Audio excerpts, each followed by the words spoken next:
During World War II, some 12 million people were killed by the Nazis in death camps. It was perhaps one of the world's greatest atrocities.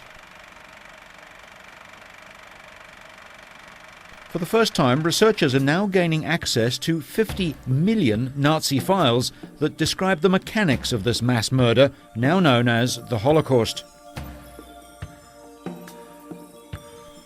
The move to unlock the storehouse of millions of files was due to pressure from the dying generation of Holocaust survivors and victims' families, who fear their histories will be lost forever unless the files become public. Now the 11-nation International Commission has agreed to open the 50 million files to historical researchers. They will be given immediate digital access, for the first time, to the cavernous rooms containing concentration camp registrations, death certificates, transit lists, and other entries meticulously recorded by the Nazis. The files, indexed and cross-referenced, contain the names of 17.5 million Jews, Roma, homosexuals, mentally ill, patients subjected to cruel medical experiments, and millions of people forced into slave labour. The card indexes alone occupy 3 massive rooms at Bad Arolsen. The documents, some yellowed and crumbling, fill row after row of metal filing cabinets in 6 buildings. One concentration camp, Mauthausen in Austria, diligently recorded the deaths of its inmates there, listing them by name, serial and prisoner number, as well as the place and date of their birth. The camp's death book, from 1942 and 43, shows that prisoners were killed every 2 minutes with a shot to the back of the head. It reveals that in just a few hours on April the 20th, 1942, Hitler's birthday, 300 people were executed. There are files on some 17.5 million people in all. Germany originally opposed opening the archive to public access and historical research, arguing that it would violate German privacy laws.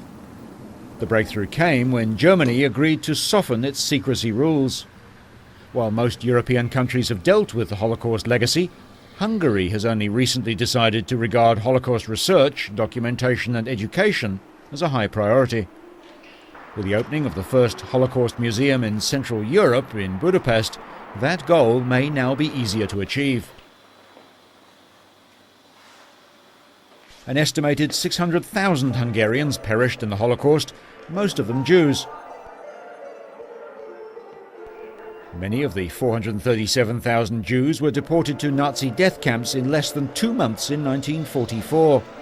Many say that the Hungarian authorities were to blame for cooperation with the Nazi regime. Survivors say they felt betrayed that their motherlands would send them to their deaths. The museum opening exhibition is designed to confront visitors with the disappearance of more than 500,000 Hungarian Jews. Today, some miracles regarding the Holocaust do come to light. Recently, a brother and sister who were split up as children in Poland both thought the other had died in the turbulent times. Both Shoshana November, who's 73, and Benny Shilon, 78, had lived in the Jewish state since 1948 without knowing the other was still alive. November said she was reunited with her brother after a friend pushed her to visit Jerusalem's Holocaust Museum, Yad Vashem, on a Friday. She started looking through the archive for her husband's family because she herself thought that she was an orphan, but a member of staff came up with the news that her brother was alive. They met a little while later for the first time. Unfortunately, for every miracle such as this brother and sister story, there are millions of tragic and horrifying accounts of life during the whole of World War II. I don't know. I know that he is my brother, but I don't believe it.